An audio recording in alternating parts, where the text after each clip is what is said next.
Hi, welcome to Attainable Green. I'm Jess, and today we're doing an update on what's going on in June. We've been having a cool June where the temperature is hovering in the mid-70s during the day and low 60s at night. I grow most of my orchids on the windowsill with open windows most of the time to let in the breeze and fresh air. So far, it's working out great. The only downside was a mid-month heat wave that caused some problems, but I'll talk about that later on. I got a new NOID fowl. I think her ID is actually Taisuco Jasper. She's a summer blooming complex hybrid. I'm loving the sunset colors on the flowers, plus the lip is simpler than the winter blooming fowls. The colors of the flowers are a little variable, depending on the light and temperature, which can cause more pink, purple, or orange colors to be emphasized. The Miltoniopsis Ambre's Dream Cream Puff is still holding on to its blooms, and it's starting to fade. It will probably be done blooming before the end of July. The other millies are done, and the spikes are cut, and they've all been repotted. The roots aren't in the best condition, but it's not terrible. I just need to keep them in a cooler location so they can grow and mature new growths without being stunted by the warmer summer. The millies are having a few issues already. The pink lemonade took a hit on the new growths due to the heat wave. The leaves are getting some dieback and some of the new leaves start to rot away. I cut away the rotted leaves and gave the pot a good flushing to remove any fertilizer salts. The other millies are a little dehydrated and the older leaves are starting to turn yellow, probably from too much fertilizer. I'll have to cut way back on the fertilizing for these guys and just flush with water for a while as they get settled in for the summer. The Phalaenopsis Philippinensis is done blooming, and I removed the spike to let the plant grow. I repotted it in fresh media with sphagnum moss and some large perlite. The Sogo Vivien had one bud blast, either due to change in temperature or change in fertilizer. Still, it looks like we might have 9 buds. All the other phals are still growing leaves and roots like crazy. The Bratonia Shelob Tolkien is putting out new roots on its newest growth.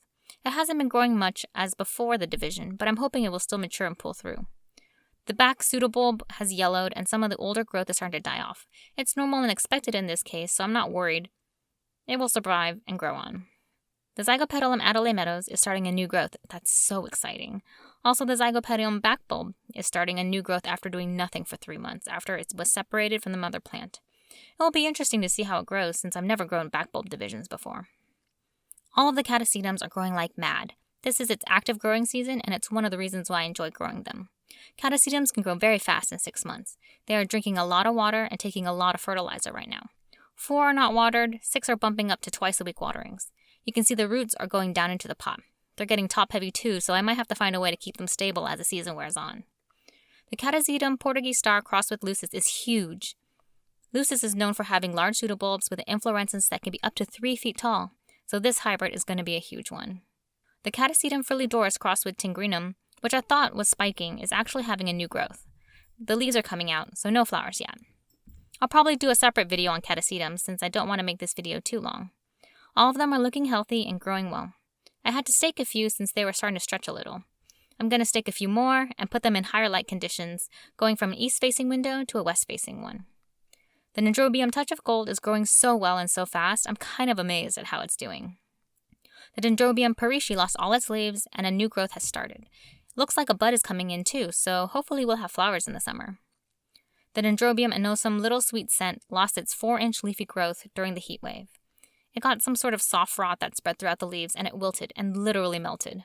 I don't have a photo to show, but right now it just looks like a bunch of leafless canes. Maybe a dormant eye will sprout a new growth later, but we'll see. The Potinara Triple Up NN is starting a new growth and new roots. The new growth is looking pretty purple instead of green, so I'm not sure if it's because of it's getting too much light or has a nutrient deficiency. The growth is strong and rigid, so it might just be a lighting issue. I thought this orchid would prefer bright light, but it seems to like a shadier spot. The Paphiopedilums are doing okay and adjusting to my environment pretty well. Nothing looks out of the ordinary, and in this case, being boring and just growing longer leaves is a good thing. This month, I changed my fertilizer from Miracle Grow to an MSU for well water formula. Previously, the Miracle Grow fertilizer lowered my tap water to about 6.5 to 7. The TDS hovered around 200 to 300 ppm. With the new fertilizer, the pH levels are hovering around the 5.5 to 6.5 range, which is better for nutrient absorption. I've temporarily stopped my Epsom salt supplement because I want to see how the fertilizer is doing for my orchids. If the new fertilizer does its job well, I won't need a supplement, so I'm watching my plants pretty carefully these days to see if there are any changes. Well, that's it. Thank you so much for watching. If you liked this video, please give it a thumbs up. Subscribe to my channel, Attainable Green, for all the latest updates. Hit the bell so you never miss an episode. Bye!